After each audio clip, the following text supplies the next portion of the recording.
계십니다. 주님 우리 계십니다. 아멘. 주님 우리 힘과 능력이 되십니다. 파고가 높아지고 무엇에도 우리가 두려워하지 않을 것은 주께서 우리와 함께 하시기 때문입니다. 주님 우리 인생의 배에 함께 하셔 우리를 소망의 항으로 인도하십니다. 두려워하지 마시고 여러분들 힘든 일 있을 때마다 속상하는 이야기 들릴 때마다 뭔가 절망적인 한숨이 나올 때마다 한숨이 변하여 기쁨이 되게 하시고 탄식이 변하여 찬송과 기도가 되게 하시는 성령의 인도하심 따라 더 뜨겁게 기도하시고 혼자 말고 우리 구역 식구들 가족들과 함께 기도하는 그런 성도님들 되시기를 특별히 이번 한 주간 끊임없는 기도, 소망의 기도가 넘쳐나게 될 줄 믿습니다. 오늘 읽어주시는 말씀은 누가복음 10장 25절부터 37절까지 말씀이고요. 설교의 제목은 내버려 두어서는 안 되는데 라는 제목으로 말씀을 나눌 겁니다. 오늘은 우리 교회 비전 중에 네 번째 봉사하는 교회에 대한 비전입니다. 우리는 세상에 봉사하는 교회예요. 근데 도대체 우리가 세상에 기여하는 바가 뭘까? 우리가 세상에 도대체 무슨 일을 할 수 있을까? 해야 할까? 거기에 대한 대답을 말씀을 통해서 확인해 보려고 합니다. 그 꿈들을 함께 꾸고 또 그 꿈이 이루어지기를 위해서 함께 격려하며 나가는 그런 귀한 교회, 그런 교회가 우리 인천 순복음 교회인 줄 믿습니다. 오늘 우리가 읽은 말씀은 너무나 유명한 말씀이에요. 선한 사마리아인의 비유. 그래서요, 교회 다니는 분들뿐만 아니라 교회 안 다니시는 분들도 잘 알고요. 얼마나 잘 아냐면 그냥 선한 사마리아인이라는 게 거의 일반 명사죠. 사람이 어려울 때 어려운 사람을 보면 잘 도와주는 사람들, 뒤로 빼지 않고 앞으로 나와서 도와주는 사람들, 그런 사람들을 선한 사마리아인이라고 부릅니다. 우리나라 국어사전에는 그렇게 되어 있지는 않아요. 그래도 그냥 모두가 다 그렇게 알죠. 그렇기 때문에 이 오늘 본문이 너무나 유명해서 그냥 이 비유의 말씀이 우리에게 주는 교훈도 우리가 다 안다고 생각합니다. 그 교훈의 내용이 참 좋죠. 그냥 그대로예요. 어려운 사람 보면 도망가지 말고 잘 도와라, 가서 도와라 라는 말씀. 예수님이 이렇게 가르쳐 주셨구나. 그러니까 교회도 성도들도 어려운 사람 보면 가서 잘 도와주면 되겠네 라고 생각할 수 있습니다. 나쁘지는 않아요. 하지만 그게 예수님이 우리에게 전하려고 하시는 메시지의 전부는 아닙니다. 특별히 이 본문이 우리에게 알려주려고 하는 것의 전부는 아닙니다. 예수님이 그냥 그 말씀 하시려면 그 말씀 하시면 돼요. 그냥 가서 어려운 사람 있으면 도와줘라, 이게 좋은 거다 얘기하시면 되죠. 아니면 비유로 말씀하시는 것처럼 둘은 도망갔고 하지만 한 사람이 잘 도와줬는데 봐라, 이 사람이 착한 거다, 이 사람이 복되다, 그러니 너희들 이렇게 살아라 라고 얘기하시는데요. 근데 오늘 본문이 그렇게 되어 있지는 않습니다. 조금 그거보다는 복잡하고요. 그리고 그 앞에 붙어있는 율법사와 예수님의 대화가 이 비유를 이끌었다는 걸 생각하면 우리가 좀 더 생각할 것들이 많습니다. 먼저 우리가 알아야 되는 것 하나가, 한번 보시죠. 처음 시작이 이렇게 됩니다. 25절입니다. 어떤 율법사가 일어나 예수를 시험하여 가로되. 율법사는 하나님의 말씀을 잘 아는 사람이에요. 연구 많이 했고 잘 알고 그래서 백성들에게 가르치는 소위 율법의 엘리트입니다. 이 사람이 예수님에게 왔어요. 그리고서는 예수님을 시험하여 가로되. 예수님을 시험하러 왔습니다. 예수님을 넘어뜨리려는 거예요. 예수님을 뭔가 함정에 빠뜨리려고 왔습니다. 미리 말씀드리면 그림은 이런 거죠. 율법사가 생각했을 때 예수님은 좀 위험해요. 자기들이 알고 있는 율법의 내용과 다른 것들을 가르쳐요. 다른 것들을 가르치는데 아주 노골적으로 가르치지는 않아요.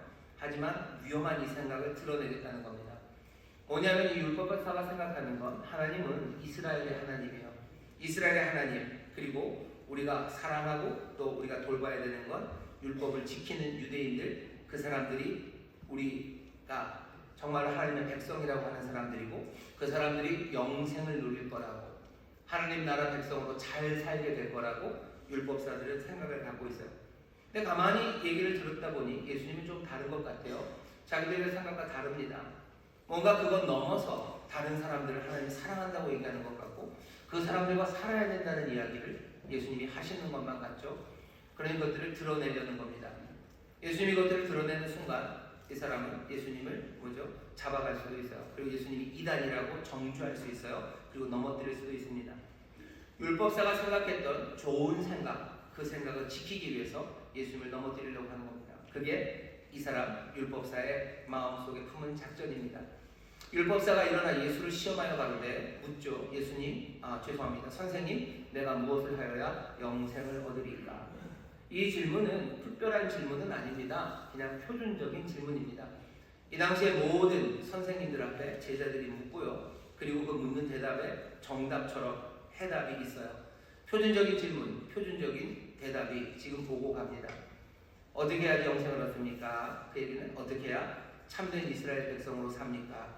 어떻게 하나님의 보호하심과 은혜 안에서 정말로 새 세상을 살아가는 사람들, 영생을 누리는 사람들은 누굽니까? 라고 묻는 거예요. 거기에 대한 대답은 거의 정해져 있습니다. 표준적인 대답이에요. 예수님이 직접 대답하지 않으시고 율법에 무엇이라고 기록되어 있느냐, 네가 어떻게 읽느냐 라고 오히려 반문을 하죠. 율법사가 대답합니다. 대답하여 가로되 네 마음을 다하며 목숨을 다하며 힘을 다하며 뜻을 다하며 주 너의 하나님을 사랑하고 또한 네 이웃을 내 몸과 같이 사랑하라 하였나이다. 율법사가 대답하죠. 여러분들 마태복음이나 아니면 마가복음에도 예수님이 똑같이 이야기를 하십니다. 같은 대답이에요. 영생을 얻으려면 뭘 해야 됩니까? 계명 중에 가장 큰 계명은 뭡니까? 그 묻는 질문에 그때는 예수님이 반문하지 않으셨어요. 직접 대답을 하시죠. 마가복음 12장에서도 또 마태복음 22장에서도 예수님은 직접 동일한 이야기를 하셔요. 하나님 사랑하고 이웃 사랑하는 것. 이것이 율법과 선지자의 강령이에요. 율법사의 대답과 다릅니다. 똑같습니다. 그게 그냥 표준적인 답이에요. 모두가 다 알고 있어요. 신명기 6장 말씀 그리고 레위기 19장 말씀 둘을 합쳐서 정답 하나를 찾은 거죠. 그래서 정말로 참된 이스라엘 사람들은 하나님 사랑하고 이웃을 내 몸처럼 사랑해야 되는구나. 이게 답처럼 갖고 있습니다. 예수님이 이 율법사의 대답을 듣고서 어떻게 하시냐면요. 내 대답이 옳도다라고 얘기하셔요. 이러면 함정에 빠뜨릴 수 없죠. 넘어뜨릴 수 없죠. 다른 대답을 하셔야 되는데 예수님이 다른 대답 안 하십니다. 그냥 네 대답 옳다. 내 대답이 옳다. 그러니 그냥 그대로 하면 된다. 그러면 산다. 영생을 누린다. 참 이스라엘로 산다. 하나님의 은혜로 산다. 그냥 그 계명대로 살아라 라고 말씀하십니다. 율법사가 이러면 안 돼요. 이러면 안 돼요. 자기가 품었던 생각, 예수님은 틀렸고 내가 맞고 예수님이 이달이고 내가 정통적인 하나님의 말씀을 따르는 사람이라는 걸 확인하기 위해서 29절입니다. 이 사람이 자기를 옳게 보이려고, 옳게 보인다는 게 그런 뜻입니다. 자기가 맞다는 걸 확인하고 싶은 거예요. justify 하는 거예요. 내가 맞다는 걸 확인하고 싶어요. 나는 맞고 그가 틀렸다는 걸 확인하기 위해서 함정처럼 묻습니다. 묻는 질문은 그러면 내 이웃이 누굽니까? 말하라는 거죠. 네 이웃을 사랑하라고 했는데 그 이웃이 누구냐고 말하래요. 율법사는 어떻게 생각합니까? 율법을 지키는 유대인들이 내 이웃이야. 율법을 지키는 사람들, 그 사람들이 내가 사랑해야 될 사람이고, 왜? 그 사람들이 하나님 나라의 백성이기 때문에 그렇습니다. 하나님 나라 백성 말고 다른 것들은 다 하나님이 멸하실 거예요.